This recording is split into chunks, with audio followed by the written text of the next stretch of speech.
సంక్షేమం అనేటటువంటి నమ్మకం ఇప్పుడు పోయే కొద్దీ వీళ్ళు చేసే అభివృద్ధి కార్యక్రమాలు కాన్సెప్ట్ని బేస్ చేసుకుని జనంలో ఆర్థిక అవసరాలు పెరిగిపోతాయి. ఆ స్థాయిలో ఇక్కడ సంపాదన ఉండదు, అన్రెస్ట్ పెరిగిపోతుంది. ఆ అన్రెస్ట్ కారణంగా అది చంద్రబాబు ఇవ్వడం ఎట్లాగూ అది మన వైపుకి జనం మళ్ళుతారు అన్నటువంటి వీళ్ళకున్న హోప్.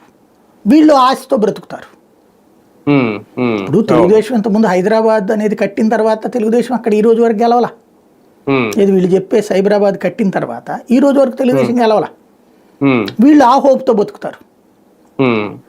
అది తేడా. కానీ ఒక 5 ఏళ్ల పాటు జగన్మోహన్ రెడ్డి గారు జగన్ అనే ఒక బ్రాండ్ అయితే క్రియేట్ చేసుకున్నారు 151 సాధించి. ఇప్పుడు ఆ బ్రాండ్ ఉందా, పోయిందా, లేదంటే వైసీపీ ఇప్పుడు తాజాగా జిల్లా అధ్యక్షులు నియమించడం ఇవన్నీ చూస్తే వైసీపీ అనే బ్రాండ్ తో ముందుకెళ్లాలనుకుంటున్నారా? అంటే బ్రాండ్ వైసీపీ అనే బ్రాండ్కి జగన్ అంబాసిడర్, అంతేనా? ఇప్పటికీ అదే అంబాసిడర్ కొనసాగుతారు.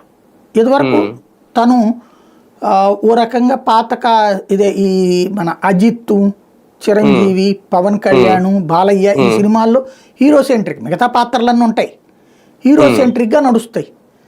దాంట్లో కాస్త కథ, ఆ మిగతా సపోర్టింగ్ పాత్రలు బాగున్నాయి అనుకోండి, సూపర్ హిట్ అవుతుంటుంది. లేదు ఉట్టి డామినేటెడే ఉందనుకోండి, దాంట్లో అదేది వైలెన్స్ తప్పి ఇంకేం లేదనుకోండి, పక్కకి వెళ్ళిపోతుంది. అంటే నవరసాలు ఉండాలి అక్కడ.